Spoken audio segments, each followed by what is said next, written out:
All right. Have no idea what's going on here with this, but I should be waiting for Dr. Heather to join me. And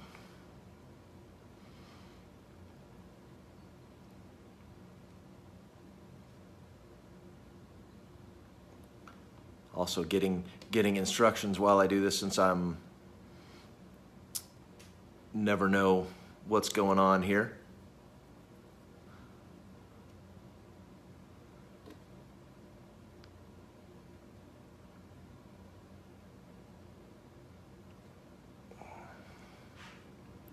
Hey, Megan.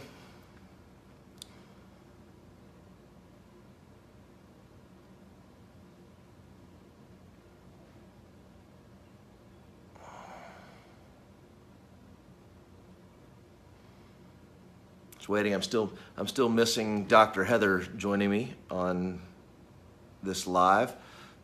Trying this for the first time, and obviously don't have much experience or know what I'm doing, but things have been going good. I've been enjoying a new lifestyle and have gotten off all my medications, and so it's well,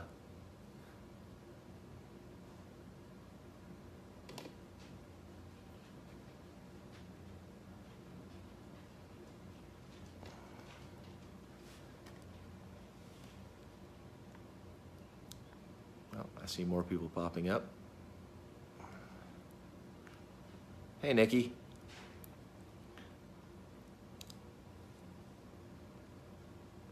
There's Dr. Heather, and did that work? Long time no see.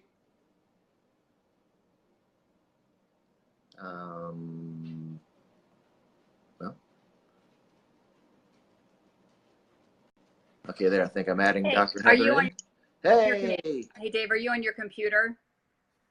No, I'm on my phone. Okay, because it won't let me turn the other way because you must be vertical instead of horizontal. I am vertical instead of horizontal. Don't do it now because then we have to actually start all over. So that's okay. Let me change my my holder here thing. You have to actually go I have to change this. Hold on. So the rules are it has to go the other way. That's okay. We can still talk. How was your day today? Today was good. Good. For a Monday, it was not a bad day, not a bad start to the week. Okay, so I am going to ask you some questions. I begged you to jump on here with me because I think you have something super important to share, but let me fix my holder. So if you guys don't know, or Dave, you can tell us, we went to high school together. Dave is younger than I am, even though I have more hair. Are you 1 year? And it's darker than mine. This is natural. Are you a year younger than I am? 2. So you have not hit 50 yet. No, that will be in September. So closing in rapidly. Okay. All right, here we go. So let's chat a minute. So in high school, you were a pretty good athlete, right? Decent, I'll say. I'll give it that. Well, we were 5A state champions. We're all decent, bad. Right? So pretty good shape all your life growing up. You didn't have any significant health issues. You were never overweight. You didn't smoke that I know of or that your mom knows of, right? No smoking. So I unfortunately. So not overweight, not smoker. So when we look at the triple trifecta of what sets somebody up for having a health concern like you didn't really have those markers, right? No. Right. So nope. I was thought I was doing good and in good shape. So what happened to you in the age of 40 in January? Actually in December, but December 6th, I was out with some friends and thought I've had migraines throughout my life and thought I was having a migraine headache and had some things going on. Had my wife Dina come and pick me up to take me home because I didn't feel like I should be driving because I was having some problems with my vision and headache. After coming home and laying down for a while and realized that things weren't quite as they usually were with my migraines. So went ahead and told Dina to take me to the hospital, went to the emergency room, and making the long story short, found out that I'd had a stroke So at 49, I had a stroke. Also found out at the same time that I was type 2 diabetic. The two weren't necessarily connected, but just happened to find out both at the same time. So 3 days in the 3 days in the hospital and a month off work. And so those things, people can either take a hold of that, because I've had patients in their 30s or 40s and family members who have a huge big episode or disaster or storm, whatever you want to call that. You have a stroke, you have type 2 diabetes, you're in the hospital, you work or lose a month of work. And we have a couple choices. Either you can go back to doing what you're doing, because it'll probably occur again, or you can say, you know what, I don't want to go through this again. I am way too young to go through this. Because I think I've shared with you, my sister was 48 sitting on the couch. She passed away. She was maybe a little bit overweight. She definitely didn't exercise very much. She loved life. She had lots of friends, but she did smoke all during high school and college, not when she was pregnant, and smoked probably until she was currently smoking. My aunt was 42 when she passed away. She'd had 6 children. But lifestyle has a lot to do with it. So when you look at that, you didn't have any pre-existing history, but for someone in their 40s, and if y'all are in their 40s, like, oh my gosh, Dave was a high school athlete. He should not have had a stroke. He should not have had type 2 diabetes, and you weren't 400 pounds, right?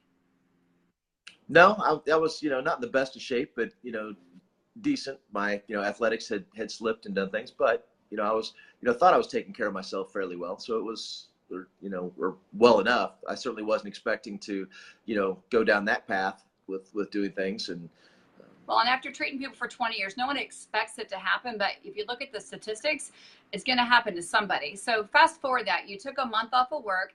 Your primary doctor did crisis care with you, which they had to do, which was give you a lot of medications to help get your insulin down, your blood sugar down. So that would have been January. Then you went back to work in February, correct?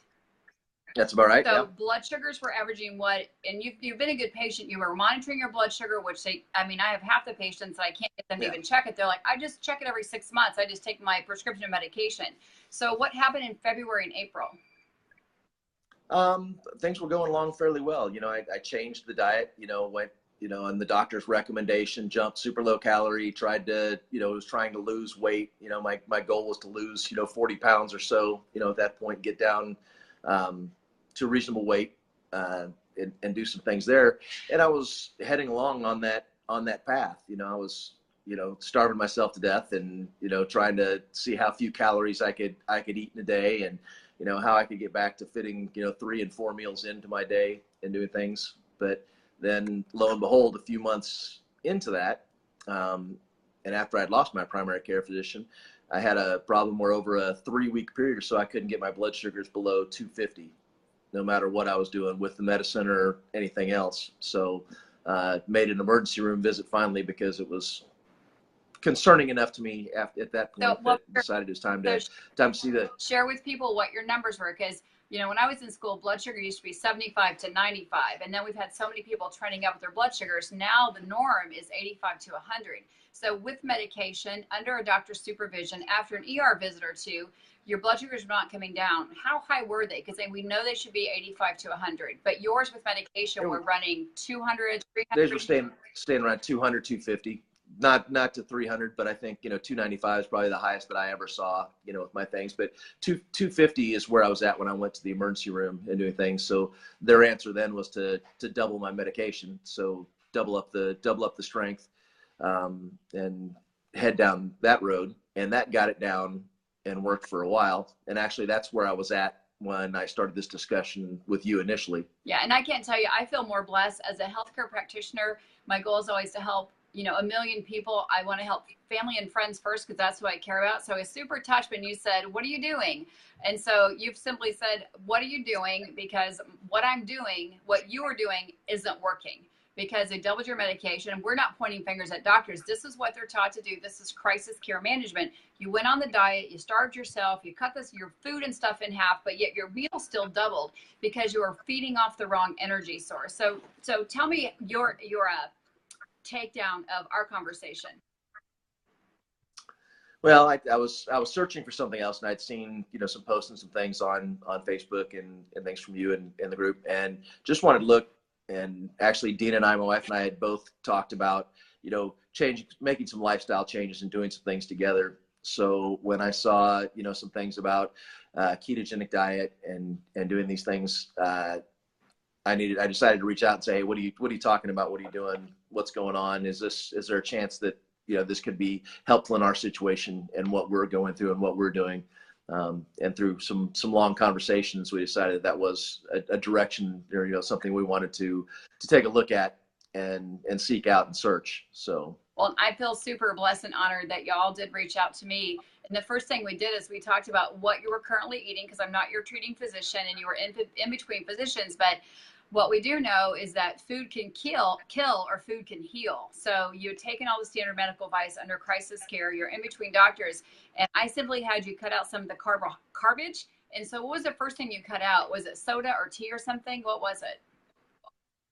No, I think we actually went pretty hard to the ketogenic diet and cutting out carbs pretty quickly. Went down, rapidly. And of course, carbs were a major part of our life. And, living here in Louisiana, there's, lots of good things with rice and all the above. So changing it and was a bit of a challenge at first with doing things, but was kind of at that point highly motivated to make some changes and do some things, and thought that, if I'm going to continue walking around at all, I needed to make some changes. So it wasn't as hard as we thought initially with things, but really did kind of quickly cut the carbs down in our life and go to a high fat, moderate protein, low carbohydrate diet. And so I remember you calling me saying it's been months or however long, I can't get my blood sugar under 200, 250. And that very first week, you had a low of a 50, right? 50 or 60.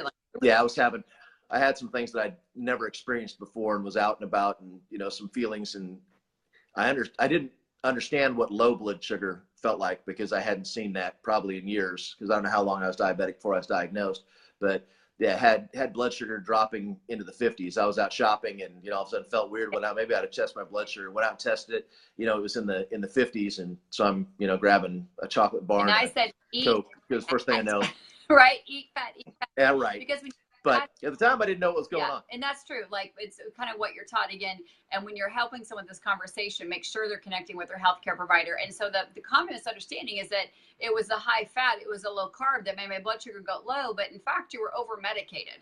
Like, if people take blood pressure medications at too high, their pulse is super slow and their blood pressure's too low. The same thing happens with type 2 diabetic medication. If you start cutting out the garbage and go from 200 to even 100 carbs, or 200 down to 75, they're basing that on the average person, how many carbs they get. So for you, as your body started to change and adapt, it definitely responded very positively and quickly. But oftentimes people aren't willing to take that shift, because it doesn't feel like what your body knows. Like you said, I just didn't feel right. So being in tune with your body is super, super important. I see Dr. Nally's on here. He is a berry nutrition out of Surprise, Arizona. He wrote the book. I'm shouting out to him now. And we see this all the time. Dr. Westman's work is when you're reversing type 2 diabetes, it's 6 carbs for breakfast, 12 for lunch, and 6 for dinner.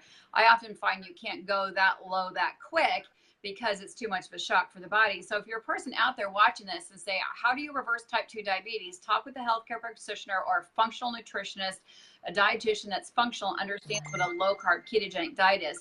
But I want to ask you, were you checking your ketone levels or just your blood sugar when you first started? Just blood sugar. Okay. With things in the beginning. And really, number one, checking that blood sugar. My phone's dinging, then your phone's dinging.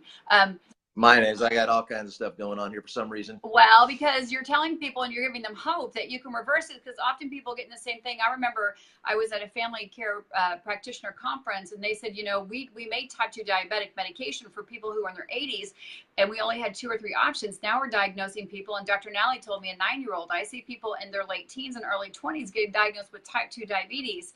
We don't have enough medication. Like, your body outwitted it. That's why it worked for a bit, and then you had to get more medication, work for a bit, because those receptor cells become inefficient and unaware of what you're doing. It says, I can do that game a little differently. The blood sugar just keeps rolling. So you have to do the dietary change. So you started using the low carb, high fat ketogenic diet. I'm not going to say ketogenic diet because you're not checking your ketones. The only way to know if you're in ketosis is by checking them. Right. And you started drinking exogenous ketones, just a half a pack, like the first week or so, right? Yeah. Yeah. That's right. For about a week or 2, I was doing, splitting a pack. Okay. And so when did you actually start? And then tell us where you are now, like how many fat pounds, because fat's a big insulator for diabetes. because I remember you saying you called me. I'm trying to think what it is too. It was last fall, correct?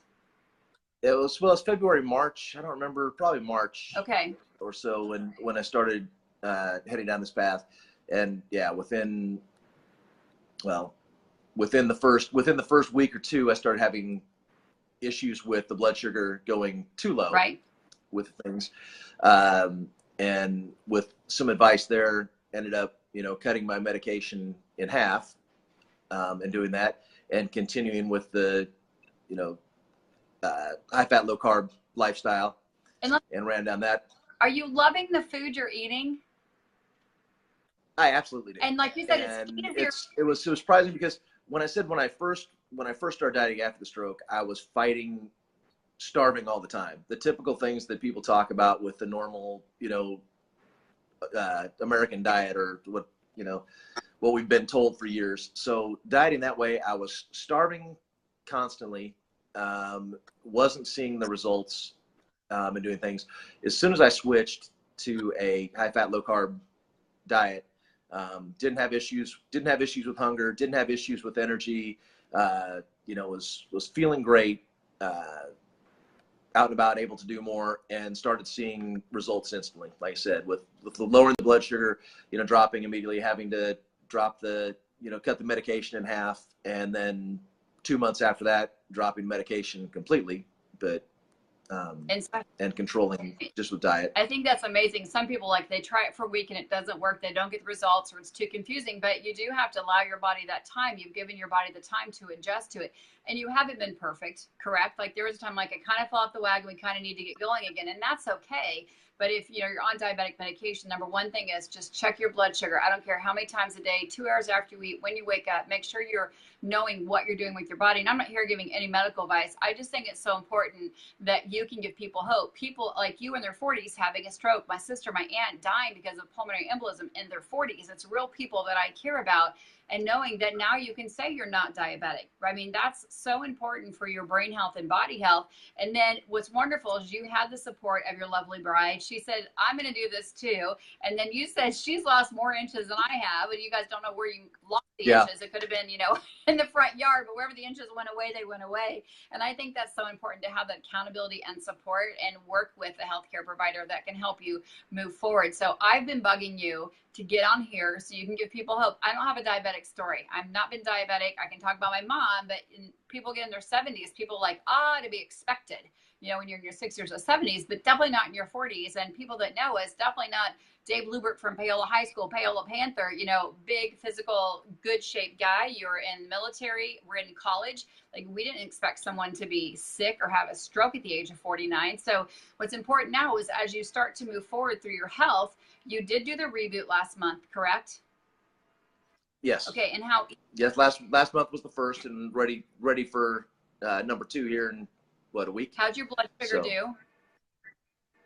Blood sugar's been fine. I probably don't check it as religiously as I should, because every time I check it, it's it's the same. It's under 120 and staying there, depending upon what and where and when. But that's all changed. I did away with the scale because it makes me angry, because I've had to go out and buy new slacks because the old ones don't fit anymore with doing things, and my weight was staying somewhat the same. I hadn't dropped a ton, kind of hit a plateau, but I'm losing inches and not so much the pounds. So it's keeping the lean muscle mass and losing the fat. And I think that's been and Patty just jumped on here. Patty, go back and listen to Dave's story here. I want her to hear that. But people always say they have challenges. Oh, I'm a teacher, I'm a principal, and the lounge, or I'm a doctor and I work overnight in the cafeteria and this and that. I work at a donut shop. Where do you work and what do you do? I sell wine and spirits for a living. So I work for our local Anheuser-Busch distributor, but I run our wine and spirits division. So I, spend a lot of my time with other foodies and sampling wine and spirits. And I work a lot with the restaurants around the Shreveport Bossier area. So you could have used every excuse you could have. I was diagnosed. I had a stroke. Poor Dave, poor me, right? You could have done all that, but instead you decided, I'm going to be my own health advocate. I'm not going to go through this. I gave it that chance. It's not working. And you could say, oh, well, I have to take clients out. Oh, I have to do wine testing. Oh, I have to do this. I'm in restaurants, but anybody can make an excuse. So I think that's another big thing is that you're like, you know what? My life is probably more important than my job. I'm going to say that. My health is more important than my job. I can teach other people that there are low carb wines. There are spirits that are low carb. And on the keto friendly list, you can go to dietdoctor.com and look at their alcohol list, but you can go to the restaurant and be Vogue and order a bunch of side green vegetables, hold the roll, hold the pasta, give me zucchini noodles, give me some Brussels sprouts. But I think you are a living example that you took a hold of your health. You had your wife's accountability plus some friend support. So tell me if you want to give one last word of advice to somebody who's kind of in your situation, who's too young to be sick, but is diagnosed with something of a lifestyle disease like diabetes or something else, because we know that if you're diabetic in your 40s, your likelihood of having Alzheimer's is like 85%. And now we know that type 2 diabetes is reversible. We didn't say that 10 or 15 years ago, but now we know it is reversible, and that's what you're doing. So your next step from a friend is you got to get your butt moving and do more exercise, right? Immobilize Yes, fat. ma'am. So all this has been done without joining a gym and having a 3-hour day trainer, which is awesome. It's just changing foods and listening to your body. So what is your last word of advice we can give somebody here in 30 or 40 seconds? You know, the change is a lot easier than you think, and adapting to, you know, change the lifestyle to things. It hasn't taken away anything from what Dina and I do, and what we, you know, I go out to eat almost every day because that's where I'm at in business and work. I've just learned how to make the changes that make sense for me to continue on, because, you know, as you kind of allude to, I'm not ready to give up yet. I think there's some big things still ahead of me, and so really, you can really enjoy living life. It's not a harness or anything. It's you know, you can still enjoy and get out and do everything that you need to. It's just really about moderation and about, you know, changing the direction and the way you look at things. And that's all it is. It's just a positive. It's been a really positive thing. Actually, the whole experience has been wonderful, and it's changed, you know, both of our lives greatly. And you've met some of my friends in Bossier, Louisiana, and Shreveport, so that's fun. I do. We have some great friends here and coworkers. So it's been fantastic.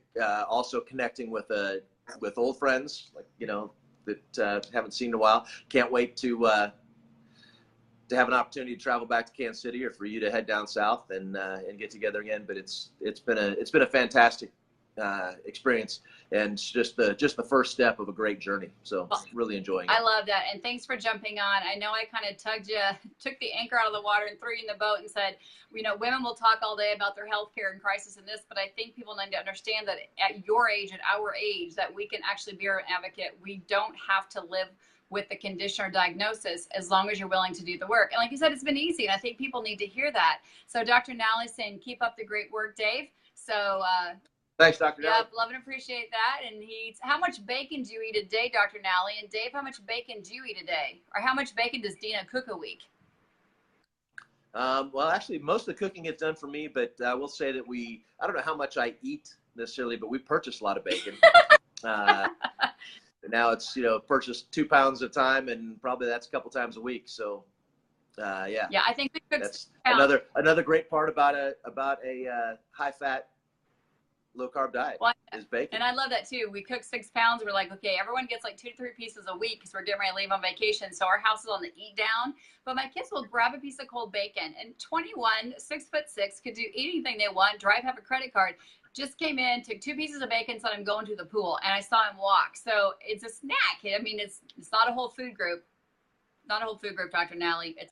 I laugh at it. I laugh at one of the first events that I went to. One of our good mutual friends from Bossier City, I believe is where she lives, but at an event eating ranch dip and using bacon as the chip and dipping ranch dip with bacon. And I said, I'm in heaven.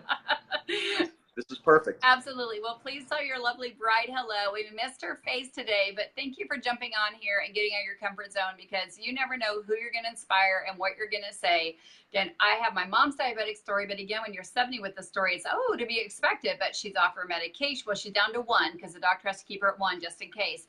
But so 75% off of that the pounds kind of fell off of her. Some of that could have been medication induced, or she started feeling better. So it's great to hear that. Now, Debbie Stokes is on here. You're going to go back and read that her family's lost like over 1,000 pounds. Her niece is a type 1 diabetic. Wow. Who went on a ketogenic diet, drank Pruvits ketones, and cut her insulin in half in her 30s. And she was a type 1 at the age of 4.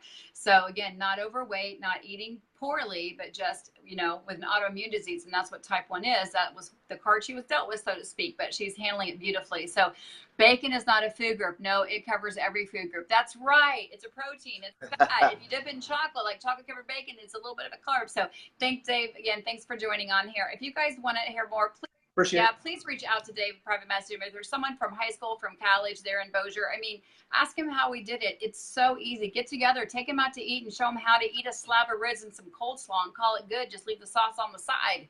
I mean, it's that easy, guys, right? I miss ribs. They can't cook those down here. Dude, I know that. My son went to school in Florida, and everybody from the South has this sweet sauce. And Mitchell would always come home and get the Hillsdale barbecue sauce, the KC Masterpiece, and, of course, the butt rub. Butt rub has to go on everything. So Debbie's saying... my first stop in Kansas City is Gates every time. No, it's hard because, you know, Gates, how may I help you? Yeah, absolutely. That's what it is. All right, we'll have an eat up. But thank you again. All right. We'll talk soon. Thanks for your time. Have a good day. Appreciate it. Right. Thanks. Bye-bye.